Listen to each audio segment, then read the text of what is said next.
Mix 106 movie critic Willie Waffle with 3 movies for your Thanksgiving holiday. And they're 3 pretty big ones, a little something for everybody this week. Penguins of Madagascar, that's fun for the entire family, no matter what age. Then you also have another movie being talked about seriously for Oscar consideration, The Theory of Everything, based on the life of Stephen Hawking. And the one that's not for the entire family because it's rated R, Horrible Bosses 2. Okay, let's get this out of the way right up front, okay? There is no reason to make Horrible Bosses 2 other than to cash in, all right? So that means it's bad? Well, no, it's not necessarily bad. I mean, the story's preposterous. It's completely contrived. But, it is hilarious. And being funny makes up for many, many sins, unless your name is Bill Cosby. Oh, yeah. And, it's okay. It's pretty funny. I mean, you got everybody's back. You got Charlie Day, Jason Bateman, Jason Sudeikis. But you have Chris Pine.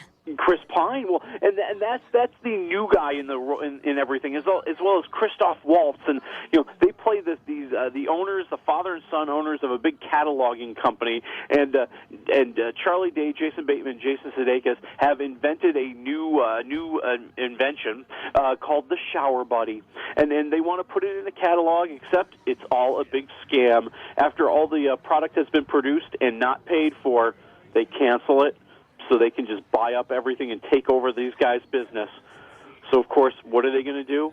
They're going to get revenge by kidnapping Chris Pine. Oh, my gosh, I would kidnap him. Different reason, Kate. I will. Like the way you guys feel about Jennifer Aniston in this movie, that's how much I love Chris Pine. Well, and there is a lot of Jennifer Aniston in this movie. Yes. What you're saying is there's a little bit for everybody? There's a little something for everybody. I think it's hilarious. I think it's very funny. I think it really rests on the chemistry between these 3 guys. And, that's what makes it kind of this crazy, filthy screwball comedy. And most of the humor does come from the relationship that they have. I just think, they could have thrown in some more new people. They didn't necessarily need to bring back Jennifer Aniston and Jamie Foxx and Kevin Spacey. They had to bring back Jennifer Aniston. Okay, they had to bring back Jennifer Aniston. I'll say 3 waffles for Horrible Bosses, too. Wow. The movie critic in you, it probably killed you to give it 3 waffles, didn't it? But I couldn't stop laughing. See, that's why I want to see it. I need something good like that. What else is out? Well, we also have The Penguins of Madagascar, the movie for the kids this holiday. And yeah, it really is for kids.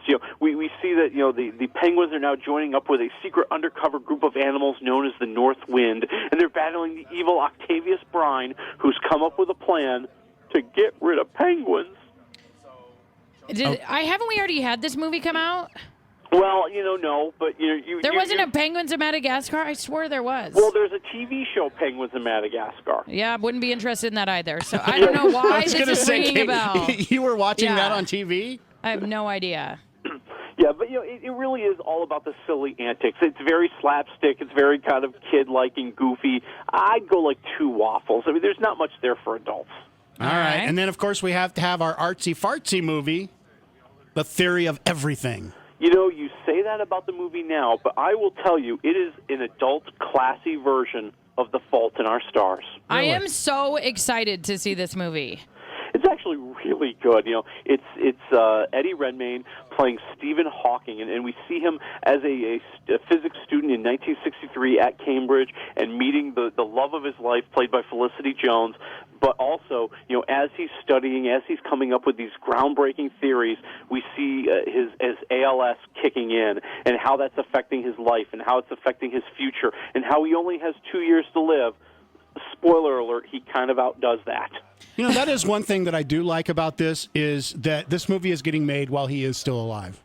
Yeah, and to be honest with you, it does kind of gloss over some of the more negative things of Stephen Hawking. But I think you're seeing maybe one of the best performances in a movie this year by Eddie Redmayne. I mean, just becoming Stephen Hawking and really dealing with all the physical challenges that the role brings. The way he has to hold himself, the way he has to move, the way he has to talk. It is shocking how good he is. Well, Stephen Hawking to me has always been in a wheelchair and always used a device to talk. So, like, I want to know more about Stephen Hawking before that happened, and that's why I'm like so excited about this. Well, and that's what you're really getting. I mean, you're getting the look at his life before everything happens, as well as kind of a look at the romance of his life, and it really is in many ways a love story, which evolves the way that adult love stories would. I'm going 4 waffles. I think it's fantastic. I can't wait to see it. Who's the actor that plays Stephen Hawking? Felicity Jones. No, that's his wife.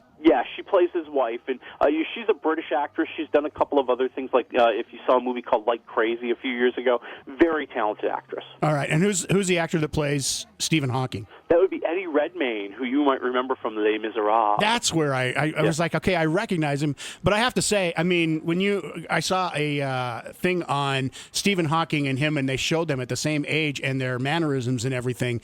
It was amazing how well he has those down.